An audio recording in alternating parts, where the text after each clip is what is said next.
Even though it's May 30th, let's just say it's the beginning of Pride Month today. We're gonna squeeze 2 extra days out of it this year. Thank you all for coming out here on this gorgeous Friday evening. You're beautiful. We love to see you here. And what we're doing is at once historic and nothing new at all. Because this is what we do at the beginning of every Pride Month. Every year of my administration, we raise the flag. But this year it's just a little bit different. Really, for decades, Salt Lake City has been at the center of Pride celebrations. 1991, right? 1991, we started coming here. We've got historians in the house today. And we're also the center for celebration, for protests, for activism. This is the city and the state's front yard. And it's been a safe haven for our queer community for decades. And it's something we're working to make even more safe every single day here in Salt Lake City. And for the entirety of my administration, we have flown the Pride flag during Pride Month, and we've had a city council that stands with us every single year. And I want to be clear that we've done this, and we're going to continue to do so for the purpose of inclusion, not exclusion. That's what this represents. Because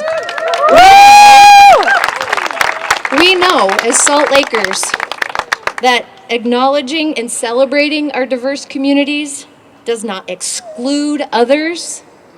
It reaffirms our commitment to celebrating all Salt Lakers, which makes this year even more special because we're not just flying a pride flag, although we would love to be doing that. We are flying a little bit more because it's an official Salt Lake City flag.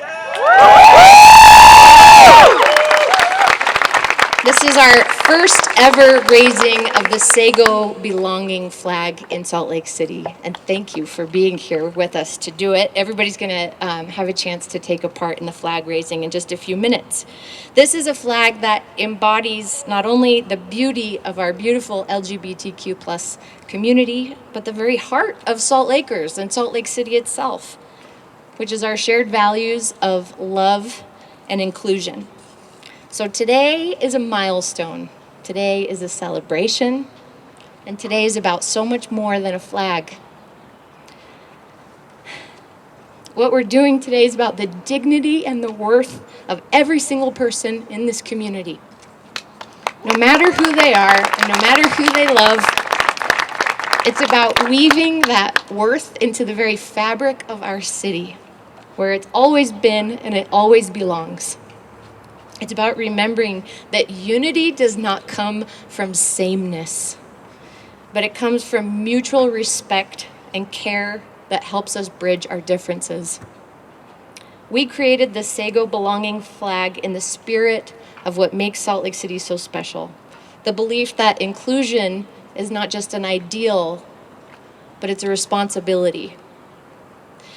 This flag combines our iconic Sego lily with the rainbow representing the diversity of our beautiful LGBTQIA plus community, and the arrow representing the marginalized communities and forward progress. So just as the Sego lily has come to represent the beauty and resilience of our city and our people, this new flag represents the beauty and resilience of our LGBTQ community and our community's unwavering support for all of us. A state senator in Utah once said, "People don't rally behind the flag. They rally behind the ideals and principles that a flag represents." And I wholeheartedly agree with that. In a time when so much uncertainty and fear threatens to divide us, our city flags must leave no doubt that we are a united city. We're a united people.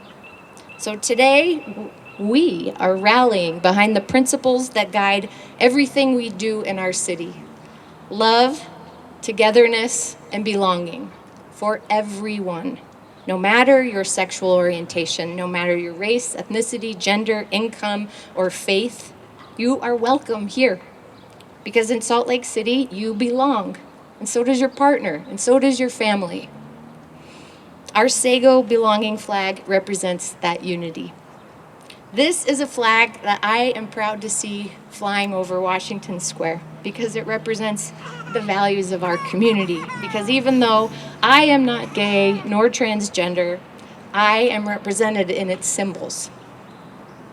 This is a flag that represents American values, sewn in color and cloth, because ours is a country that was founded on freedom and the understanding that our differences are not weaknesses, but instead they are the very strength of this democracy. And this is a flag that says to everyone who sees it, Salt Lake City is here for you, Salt Lake City believes in you, and Salt Lake City loves you. Because we do. We want you here. We want this to be a place where you can be truly as you are, and nothing will ever change that. To the Utah Pride Center, to the City Council, to all of you here today, thank you for being a part of this historic moment. Thank you for embodying the love that our city continues to cultivate. And I'm now going to hand it over to City Council Chair Chris Wharton.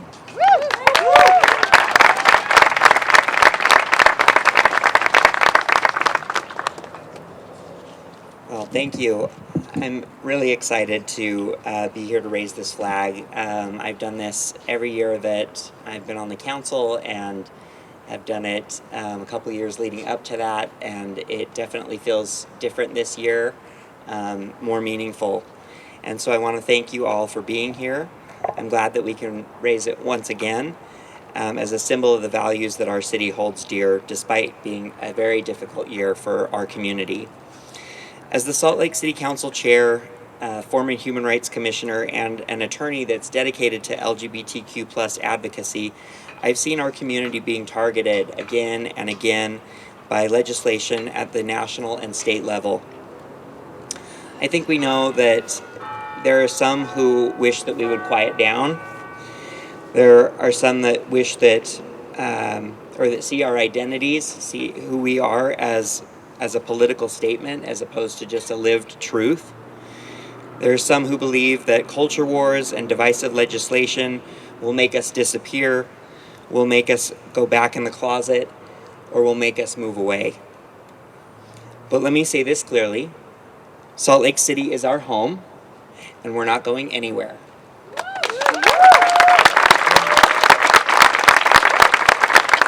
In 2020, when we adopted our new city flag, we intentionally chose the Sego lily, our state flower. And we chose it instead of some of the other state symbols that we see a lot because of its resilience. It survives through conditions that are extreme on both sides. Very cold winters, very hot summers. It survives in rocky, sandy soil, and it has an environment that can be, at times, unforgiving. It endures as a symbol of beauty and as a symbol of sustenance in spite of all of those obstacles. When we were discussing the flag back in 2020, we asked Ted Kay, who, if you're like, oh, I know that name. Yes, he's the astound and infamous vexillologist, which is a flag expert. And he said something during our process that really stuck with me. He said that seals and emblems are symbols of the government, but the flag is a symbol of the people. A great flag will be embraced by the people for that reason, regardless of the fact that we have put this into city code.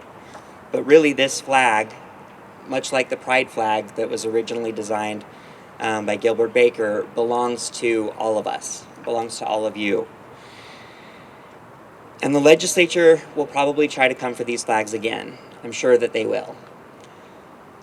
But the people of Salt Lake City and the people of Utah have already come to embrace these flags as their own. And we're seeing these, and we're getting feedback from people all over the state, feeling seen and feeling appreciative of the work that we did, and feeling like this flag represents them. And so, while the state may try to come for these flags too, because these flags belong to all of us, the people, there is no legislation that can take them away.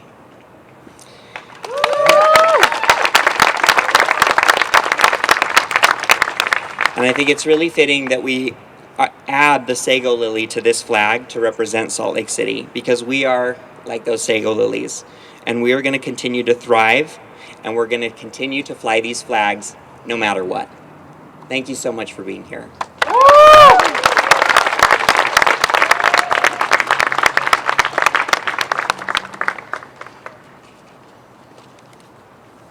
Good evening. My name is Jess Kauser. I am the chair of the board of directors of the Utah Pride Center, and we are so excited to be with all of you here tonight, and to kick off Pride Month by raising these official flags, or this official flag that is truly representative of our beautiful, colorful, diverse community in Salt Lake City and in the whole state of Utah. Many of you know this already, but this year the Utah legislature enacted a law banning government employees from displaying any flag on public property that isn't an official government banner. They were outspoken and they were bold about the fact that their very intent was to limit free speech and erase pride flags specifically. They are actively trying to silence the voices of the LGBTQIA community, their citizens, students, teachers, and public servants, and to remove the vibrant colors and affirmations of love, identity, and resistance from the walls of our schools, the halls, and the lawns of our government, which are public spaces. But Salt Lake City, Mayor Mendenhall, and the City Council had a different idea. And in a brilliant act of civic creativity and defiance, they designated 3 new official city flags, and as you see, one before you tonight. Chris talked a little bit about the Sego lily. The Sego lily bloom carries big meaning for Utah. When early Utah pioneers faced starvation multiple times in Utah history, the Sego lily saved and sustained them. They dug it up, they ate its bulb to survive. And as Chris said, it grows in harsh, dry places, and it blooms in May and June, Pride Month. This flower and this flag is such a fitting symbol for this flag. It says, "You cannot starve us out." It says, "You cannot erase us." And it says, "You cannot bury us deep in unconstitutional legislation, because we will still grow."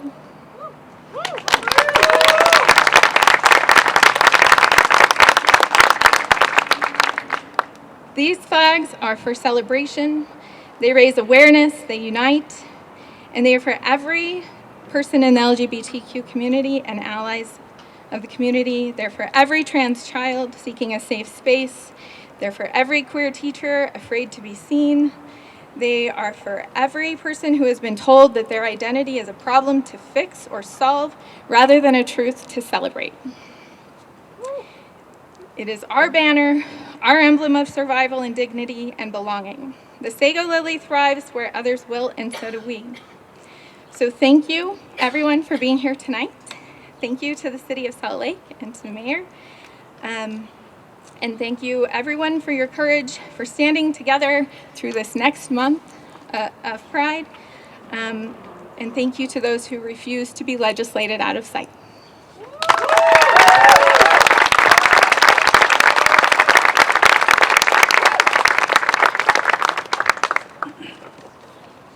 I'm the last one, I promise.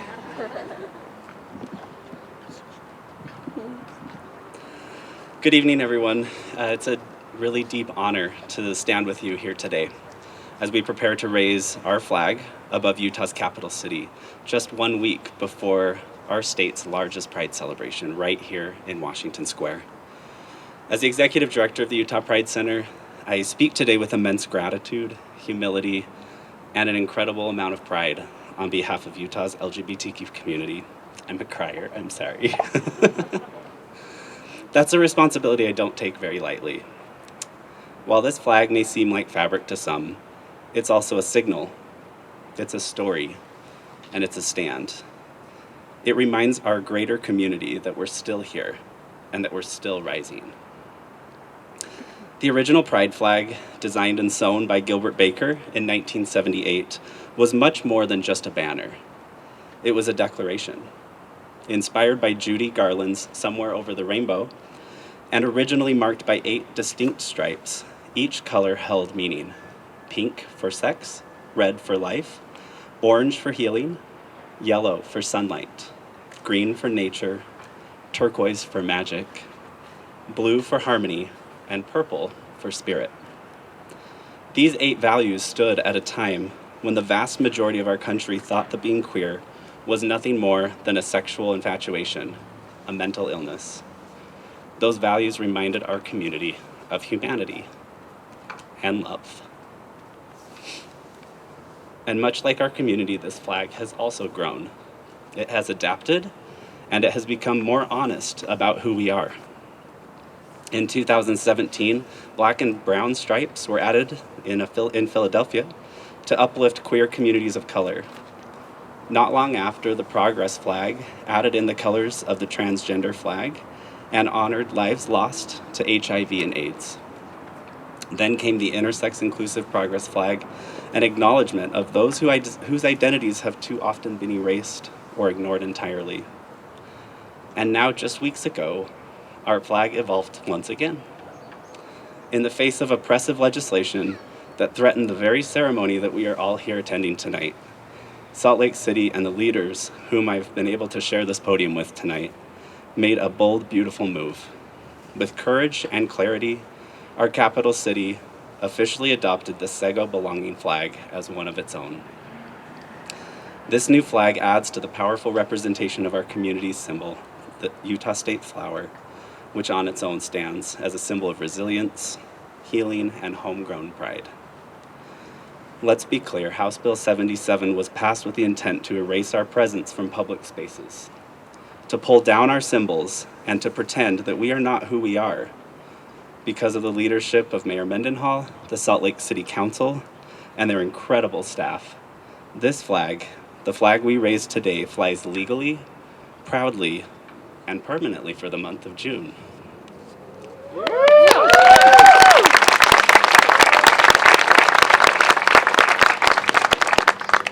This is not just symbolism, this is strategy.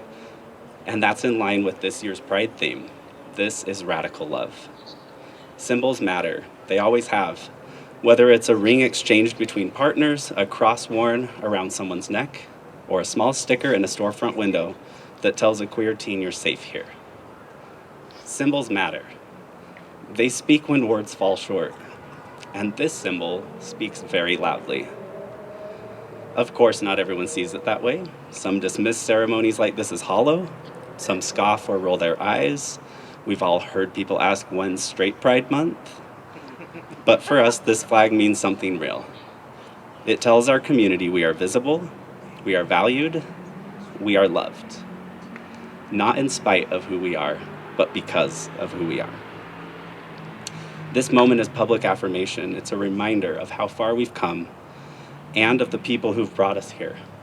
People in our own state like Paula Wolf and Bob Waldrop, Sue Robbins, Anthony Adams, Nikki Boyer, Bruce Barton, Bruce Bastian, Maggie Snyder, and Kristen Reese, and countless others in our state whose names may not be known, but their impact is felt every single day. Their labor built this foundation.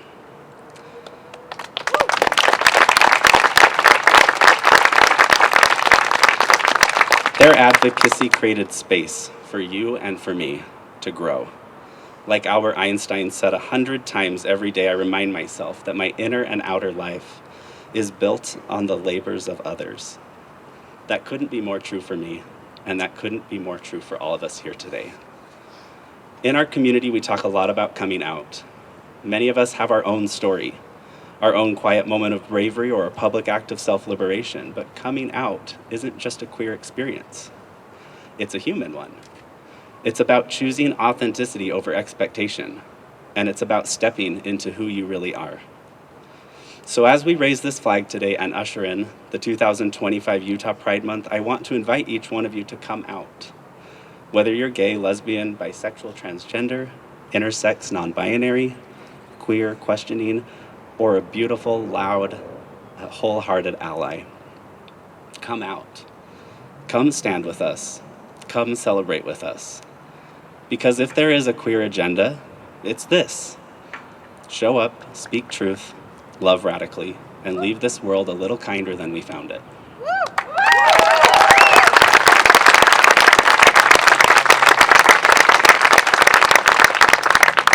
In closing, I give my deepest thanks to Mayor Mendenhall and the Salt Lake City Council and the countless city staff, departments, agencies, and workers who help make Utah Pride possible. Your actions do far more than permit our celebration. They protect it. They strengthen it.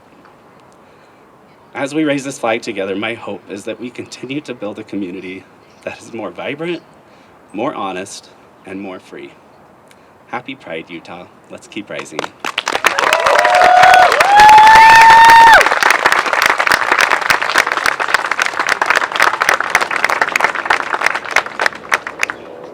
Okay, so if you've ever been to a flag raising with us here at City Hall, we like to give everybody a turn who wants a turn. So that might mean like an eighth of a turn, because there's a lot of us here, and eventually it gets to the top. We can drop it back down and you can raise it up again. But I want to invite one particular person to give the first crank of the turn here, and that's the person who's really behind all of the work that Salt Lake City put into making these 3 new official flags reality, and that's Lindsay Nicola. She's the Deputy Chief of Staff for Salt Lake City. She does not like to speak or be recognized in a microphone, but this is Lindsay's work behind the scenes for days and months of working with attorneys, working with the designers of the trans awareness flag and the pride flag, and figuring out how on earth do we pull this off in a legal way that continues to represent our values. So let's put Lindsay Nicola. Okay, you're gonna come do the first, and then everybody else can come up and have a turn raising the flag.